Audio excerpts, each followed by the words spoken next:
FPL Game Week 32 team selection and transfer tips. We have a lot of questions to answer for you guys in this video, so without further ado, let's get into it.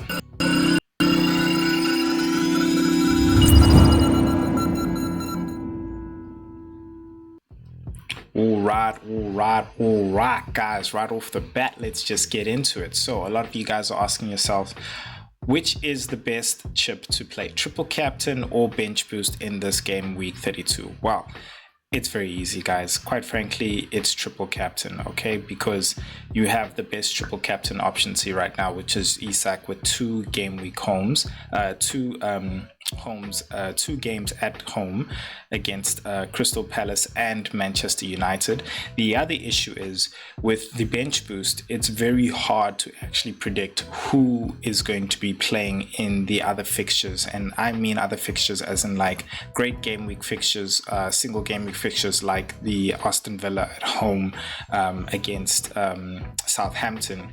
Even Man City players as well are very hard to predict as well. So it's not really the best time to actually do a bench boost when you could potentially end up having one player or maybe even two not actually playing. So best play your triple captain this double game week, and then keep your bench boost for the major double game week, which is the next one in game week 32, where you'll have more players doubling actually than this week as well. So that would actually be a lot better. So let's go on to the next thing here, which is City assets. Now, which are the top three City assets that are actually the best players to pick? And I think let's first start off with Foden and Savinho. I think right now when it comes to Pep Roulette, it literally is that essentially Foden would most likely be playing, then Savinho would actually be playing the next game, then Foden, then Savinho, and sometimes maybe not even both at the same time. And so it begs the question as to whether or not you should be keeping these players or not. I think if you're looking to bench boost, then I think you definitely have to get rid of these players because they're not going to be helpful at all in a bench boost, nor even when they will be doubling in game week 33. So which are the top three City assets to actually get? Well, of course, Mamouche is number one. Number two, Gvardiol is also a certainty for minutes, considering the amount of injuries that they have. And then number three, I know it's a boring pick, but weirdly, I also have him as well. It is Edison, who is certain for minutes there in the goalkeeping department. And I say this is a great differential because Edison actually as well is can give you those great double can give you that great differential with double points in the defense as well, so along with Gvardiol as well there. So I think those are the best three Man City assets who shouldn't be rotated in terms of minutes or anything else as well. Yeah, now just moving on to the next one as to who is the best assistant manager. And before we do that, I just want to ask you guys to please hit that subscribe button. Really appreciate it. It goes a long way to helping and supporting me on the channel, helping it grow as well. And then leave me any questions in the comment section which you think I haven't answered yet, and I'll be more than happy to actually answer that. But make sure that you hit that subscribe button to see some more content. Right, now when it comes to AM for the game week 32, short answer is quite frankly Eddie Howe. Long answer is it depends really what your strategy is. If you're really trying to gain and you're looking for that those extra bonus points, then Glasner's the one to definitely go for.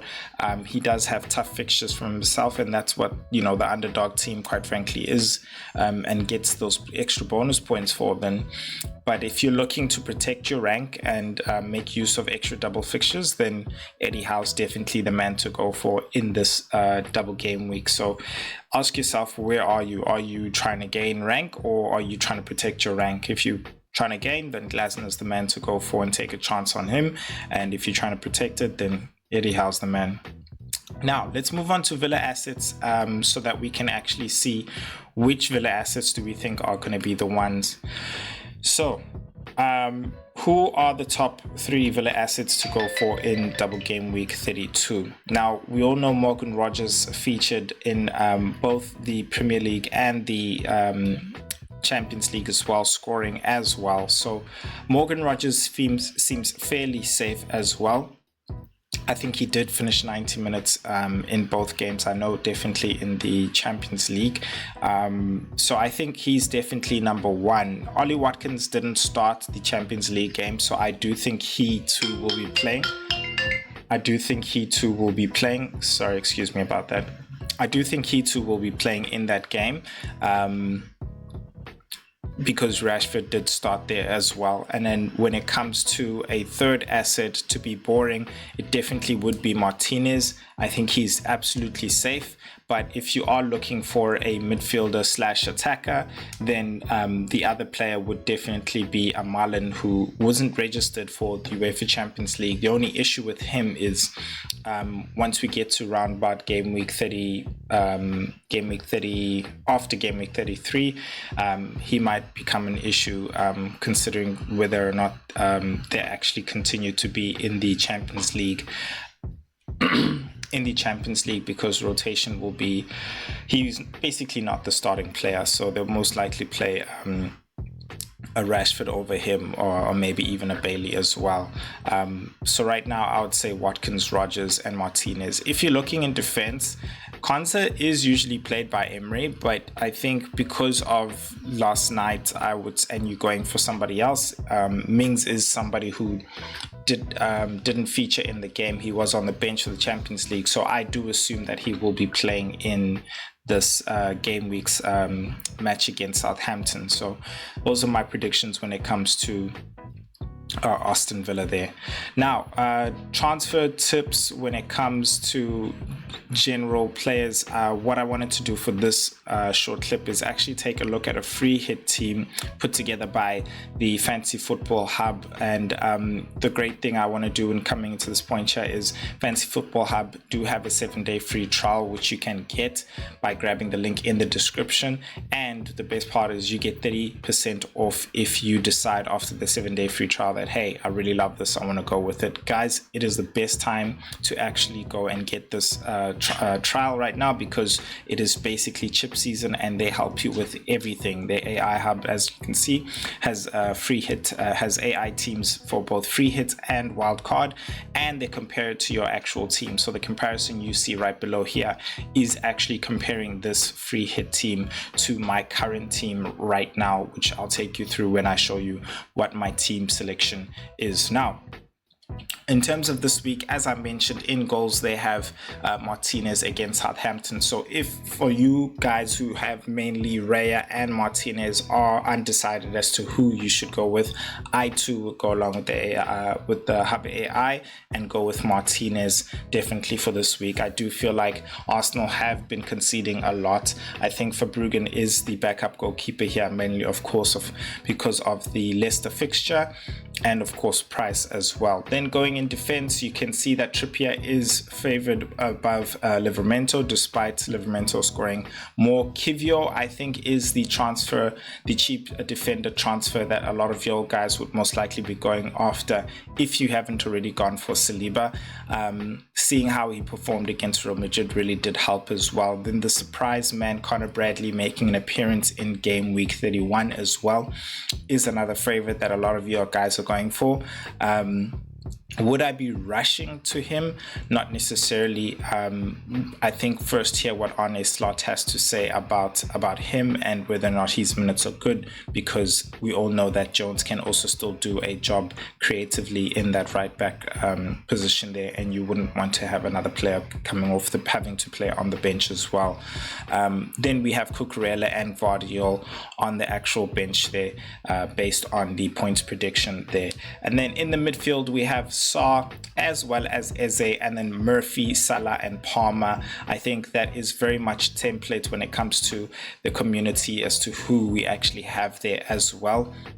And then in the strike force, we have Isak and Mateta. So I think that really decides your benching headaches as to who you should be playing, especially when it comes to Saka versus Palmer and your bench your bench players. I think when it comes to Palmer, see who is actually playing and how many minutes he actually plays in the Europa games. He did Maresca did bench him in this previous game week, and I think that should alone tell you whether or not he actually will be benched or can be benched at all. Yeah, that's why I say just check your actual check his actual minutes in this Europa League game. If he does play those full 90 minutes, then I would be worried about him actually also coming on for a few minutes. And that is exactly the same with Saka, which I will touch on when I get to my team selection. I do think there will be two players who will be coming both off the bench there. So do have a good first bench or play your first bench over those two, as despite them having very good favorable fixtures actually. Yeah, captaincy, very obvious. Isak is going to be the captain. Vice captain, I do have it on Salah, but Mateta is definitely a good option as well. Yeah, I think sometimes they can be City's bogey team.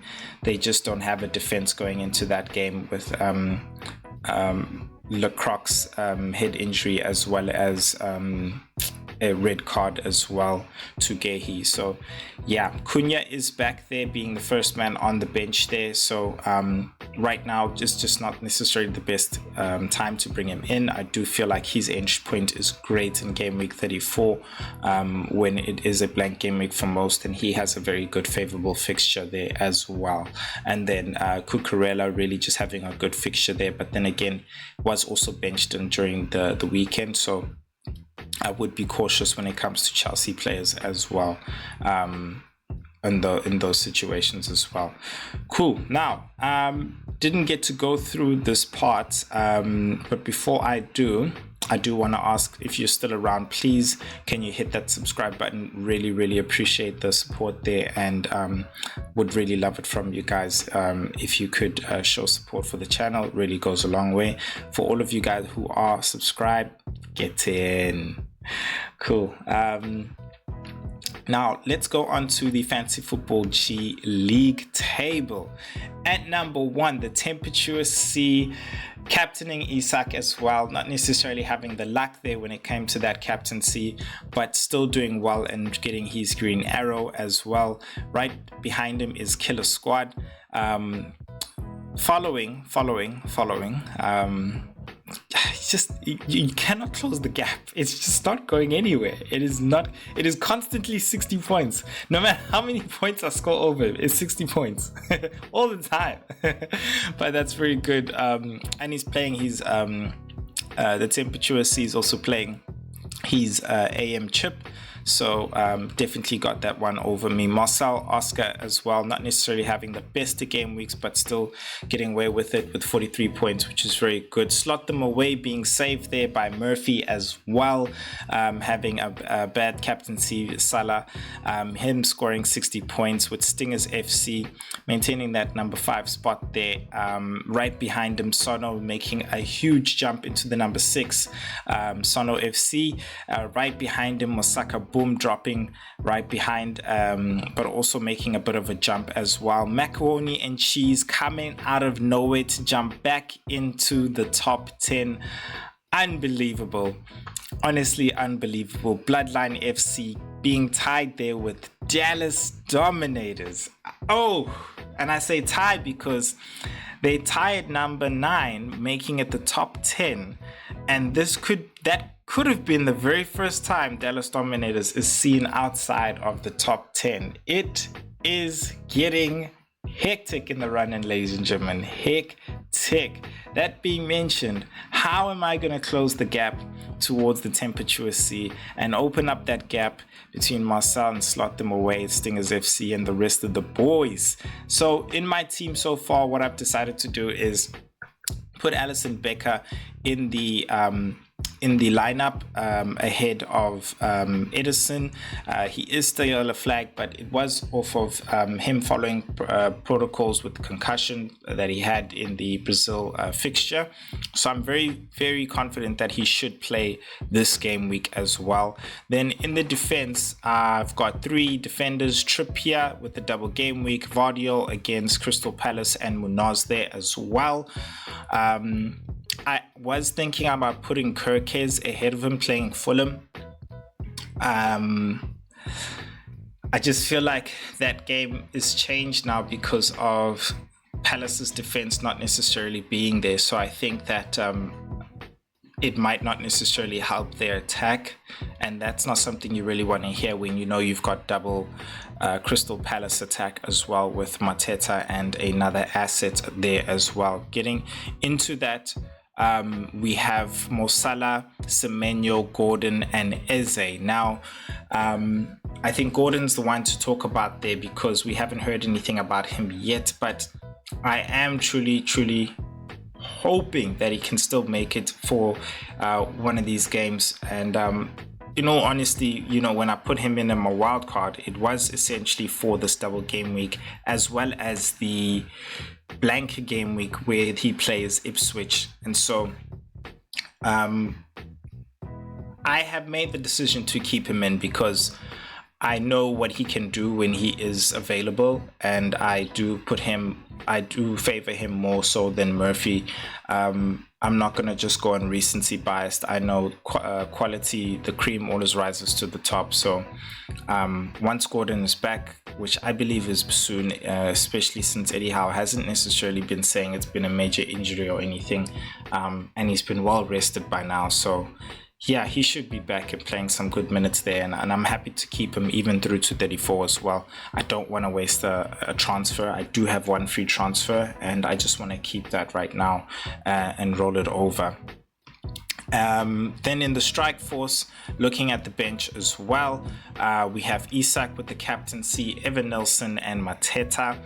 I have one chip left, which is the free hit, which is what I'm actually planning to play in game week 33, not 34, 33. It is my counter towards the bench boost and other chips being played along right now, like the AM chip as well as the bench boost and triple captain this game week. So I will be able to maneuver my way through 34, having my free transfers as well.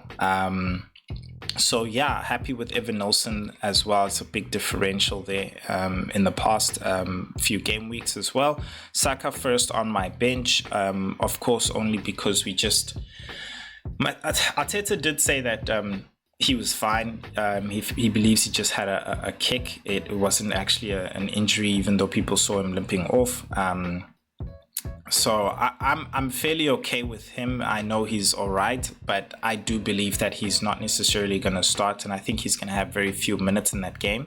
Either way, that game is going to be tough for Arsenal, so I don't see it being an easy game where they're just going to run away with it. I think it's going to be very tough for them to score with and without Saka there, so I'd rather have Semenyo a favorable home game against Fulham. And then, yeah, we've mentioned Kirkes, and an 8-0 is not necessarily a thought as much as it is against Tottenham Hotspurs at home. I just feel like Wolves can concede there. So, yeah, that is the team there. Going into the fixture game week 32. Yeah, let me know what you guys think. Really would love to know what you guys think. Also hit that subscribe button as well. Hit that subscribe button as well. It really goes a long way to helping out the channel. Really would appreciate it, and I will see you guys in the next game week. Yeah, peace.